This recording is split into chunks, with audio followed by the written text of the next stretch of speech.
श्री शिवाय नमस्तोभ्यम दोस्तों, हर हर महादेव। हम सबको पता है कि आज है 21 मई बुधवार का दिन।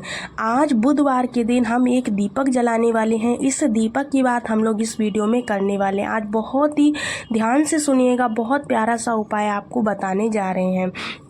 जो दिया हमें लगाना है वह स्पेशली हमें कहाँ पर लगाना है, किस जगह पर लगाना है, किसके लिए लगाना है। सबसे पहले आप सभी को यहाँ पर एक दीपक लेना है। दीपक कौन सा लेंगे, तो आज का यह दिया हम किसके नाम से लगाने वाले हैं, तो ये दिया जो हम आज लगाने वाले हैं यह भगवान कुबेर के नाम का दीपक लगाएंगे। बुधवार की नवमी तिथि पड़ रही है, इसीलिए हम सभी को यह दीपक प्रज्वलित करना है। दोस्तों, नॉर्मल सा उपाय है, समझने की पूरी कोशिश करिएगा। यहाँ पर जो आप लोगों को एक दीपक लेना है, वो दीपक कौन सा लेना है, आप नॉर्मल सा अपने घर में मिट्टी का दिया लेना। उस मिट्टी के दीपक में आपको कुबेर देवता के लिए यह दीपक हम लगा रहे हैं, तो नियम आपके थोड़े से ध्यान में रखना है। इसके नियम 2 हैं। पहला नियम क्या कहता है, तो दीपक के अंदर आपको तिल का तेल डालना है। क्या डालना है? तिल का तेल, या फिर इस दीपक के अंदर आप घी डाल दो। चीज़ें आपको क्लियर हो रही हैं? दोनों में से कोई भी एक चीज़ ही डाल सकते हो, दोनों चीज़ें नहीं डालना। या तो तिल का तेल डालिए या फिर घी डालिएगा, दोनों में से कोई भी एक चीज़ आप डाल सकते हैं। लेकिन नियम यह कहता है कि हम यह दीपक जो है लगा रहे हैं, वो किसके लिए लगा रहे हैं? कुबेर जी के लिए, यानी कुबेर भगवान के लिए लगा रहे हैं, कुबेर देवता के लिए लगा रहे हैं।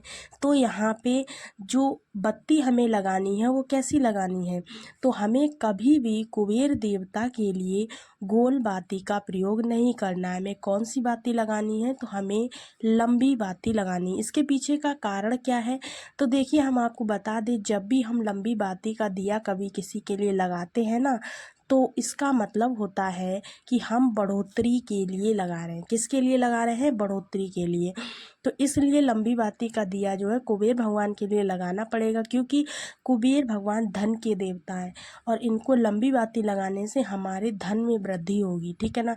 दूसरा नंबर आता है, ये दीपक हमें कहाँ पर लगाना है। भगवान शिव के ही तो भक्त माने जाते हैं भगवान कुबेर, सभी को पता होगा। भगवान शिव के भक्त हैं भगवान कुबेर। तो आपको जो दीपक लगाना है वो कहाँ पर लगाना है? भगवान भोलेनाथ की शिवलिंग के पास में लगाना है। दीपक को कहाँ पर रखना है? नियम क्या कहता है, कुबेर देवता के लिए जब भी हम दिया लगाते हैं दोस्तों, तो ध्यान रखिएगा दीपक के नीचे हमेशा थोड़ा सा चावल का दाना ज़रूर से रखिएगा, या फिर कोई भी अनाज आपके पास हो उस अनाज का दाना रख सकते हैं। ठीक है ना। हम इसमें बत्ती लगा रहे हैं लंबी। एक चीज़ का विशेष ध्यान दीजिएगा, जो लंबी बाती का मुख आप रखोगे वो किस तरफ रखोगे, तो वह दक्षिण दिशा की तरफ कभी नहीं होना चाहिए। केवल दक्षिण दिशा को छोड़कर आप किसी भी दिशा में इसका मुख रख सकते हो। अगर दक्षिण दिशा में जलाते हो तो ऐसे में आपको उल्टा प्रभाव मिलेगा। इतना करने के बाद में फिर कुबेर देवता के नाम से इस दीपक को आपको प्रज्वलित करना है, और थोड़ा सा चावल का दाना और डाल देना है इस दीपक के अंदर। इससे भगवान कुबेर का वास आप सभी के घरों में हमेशा ही बना रहेगा, और किसी भी प्रकार से कोई भी दिक्कतें परेशानियां आपके घर में, परिवार में नहीं होने वाली हैं। तो दोस्तों, बहुत ही प्यारा सा उपाय मैंने यहाँ पर आपको बताया है पूज्य गुरुदेव की कथा से सुन करके। दोस्तों, एक चीज़ ये है कि आज पता नहीं क्यों मुझे बहुत ज़्यादा दिक्कत हो रही है बोलने में, तो आपको आई होप आवाज़ सारी क्लियर से आ रही होगी। अगर क्लियर से आ रही है तो आप लोग ज़रूर से बताइएगा। अगर कोई भी आपको कन्फ्यूज़न लग रहा है तो हमें कमेंट्स में पूछिएगा। चलिए अपने दूसरे उपाय की तरफ बढ़ते हैं। दूसरा उपाय किन लोगों को करना है, कैसे करना है, सभी चीज़ें हम आगे वीडियो में बताने वाले हैं। देखिएगा दोस्तों, दूसरा जो उपाय है, आज बुधवार के दिन नवमी तिथि पड़ रही है, तो आप लोगों को हरी चूड़ियों का ये उपाय ज़रूर करना चाहिए। माता अशोक सुंदरी का आशीर्वाद आपके घर परिवार के ऊपर हमेशा बना रहता है दोस्तों, और आपकी चाहे वह कितनी भी पुरानी मनोकामना हो, विशेष मनोकामना हो, वो इच्छा जरूर से पूरी होती है। ऐसे में आपको करना क्या है, बहुत ही अलग सा, बहुत ही प्यारा सा उपाय है, तो करना ज़रूर है। कैसे करना है, देखिए सबसे पहली चीज़ आपको क्या लेनी है, आपको लेनी है बेलपत्र। यहाँ पर आपको हरी चूड़ियाँ तो लेनी ही लेनी है। साथ ही साथ यह ज़रूरी नहीं है कि 5 चूड़ियाँ लेनी है, 6 चूड़ियाँ लेनी है, 7 चूड़ियाँ लेनी है। एक डिब्बी नॉर्मल सी जो मार्केट में मिलती है, एक डिब्बी चूड़ियाँ आप ले सकते हैं, जिसमें 24 चूड़ियाँ होती हैं लगभग। उतनी चूड़ियाँ आप ले सकते हैं, 7 ले सकते हैं, 11 ले सकते हैं, कितनी भी आपकी इच्छा है, ठीक है ना। ऐसे आप चूड़ियों को ले लेंगे, लेकिन ध्यान रहे चूड़ियाँ हरी ही होनी चाहिए। जब बुधवार की 9वीं तिथि पड़ती है तो ऐसे में हमें क्या करना है, बुधवार की 9वीं तिथि पड़ जाए तो सुबह से लेकर के शाम तक के टाइम में किसी भी समय रात तक आप इस उपाय को कर सकते हैं। जब भी आपको मौका मिले, आपके पास में 2 ऑप्शन होते हैं उन हरी चूड़ियों का इस्तेमाल करने का। पहला ऑप्शन आपको ये होता है कि अगर आप चाहें तो आप, अगर आपके घर के आसपास में जो किन्नर होते हैं ना, किन्नर, आपको पता है किन्नर क्या होते हैं, तो उन किन्नर को आप जा कर के उनके पास जा कर के उनको और कुछ दक्षिणा उसमें रख कर के चूड़ियों के साथ उन्हें चूड़ी दान में दे सकते हैं। ये करना आपके लिए बहुत ही शुभ रहेगा, उनका आशीर्वाद प्राप्त होगा, आपके घर परिवार में बहुत ज़्यादा तरक्की होती रहेगी, बहुत उन्नति होती है। अब यहाँ पर दूसरा जो ऑप्शन है वो क्या है, वो सुन लीजिए। दूसरी चीज़ ये है कि अगर घर के आसपास में कोई किन्नर नहीं रहते हैं और हमें वहाँ जाने भी नहीं देंगे, मतलब किन्नर के पास नहीं जा सकते हैं, तो ऐसे में हमें क्या करना है, ऐसे में हमें बिल्कुल भी चिंता नहीं करनी है। सिंपल सा आपको काम करना है।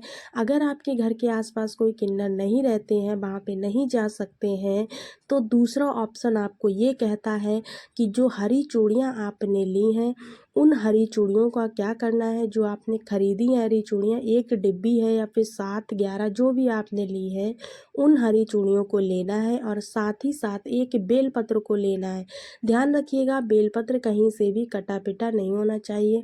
इन सभी चीज़ों को लेकर के आपको पहुंच जाना है शिवलिंग के पास। कहाँ पर जाएंगे, महादेव के शिवलिंग के पास में। जो शिवलिंग है उसकी जो जलाधारी होती है ना, जलाधारी, उसी जलाधारी पर क्या करना है, आपको पहले आपको बेलपत्र समर्पित करनी है, ठीक है ना। माता अशोक सुंदरी वाले स्थान पर बेलपत्र समर्पित कर देनी है अपनी मनोकामना बोलते हुए। अब जो आपके पास में हरी चूड़ियों वाली डिब्बी है या जो भी हरी चूड़ियाँ हैं, वह महादेव के शिवलिंग के ऊपर समर्पित करके और वहीं पे कहीं आसपास में रख देनी, मतलब उनके ऊपर नहीं रखी रहने देनी है, उनको टच कराने के बाद आसपास में ही रख देनी है। उनसे विनती करनी है, हे शिव शंभु भोलेनाथ, हमारे घर में, हमारे परिवार में जो भी संकट है, उस समस्या को, संकट को दूर करिए। आप हमारे घर परिवार से इन सभी समस्याओं को दूर करिए। ऐसी प्रार्थना करना है आपको। प्रार्थना करने के बाद 1 लोटा जल महादेव की शिवलिंग पर श्री शिवाय नमस्तुभ्यम बोलते हुए समर्पित कर देना है। दोस्तों, अगर आप लोग ऐसा सब कुछ कर लेते हैं तो यकीन मानिए आपके जीवन से सारी समस्याएं, सारे दुखों का समाधान महादेव ज़रूर से करेंगे। माता अशोक सुंदरी से आपने प्रार्थना की है, तो ऐसे में वो भी आपकी प्रार्थना महादेव तक ज़रूर से पहुंचाएंगी। दोस्तों, आज का जो उपाय है, दीपक वाला उपाय, दूसरा उपाय हरी चूड़ियों का उपाय, दोनों ही उपाय बहुत ही उपयोगी हैं, तो ज़रूर से करिएगा। अगर आपको मौका मिल रहा है, ये वीडियो आपको दिखाई दे रही है, तो आप इस वीडियो के जरिए ज़रूर से करिएगा। बहुत ही आपको अच्छे रिजल्ट देखने को मिलेंगे। तो एक बार उपाय करके देखिएगा, फिर आप देखिए आपके जीवन में बदलाव आता है या नहीं आता है। चलिए, मिलते हैं आपसे अगले वीडियो में। तब तक के लिए श्री शिवाय नमस्तुभ्यम। हर हर महादेव।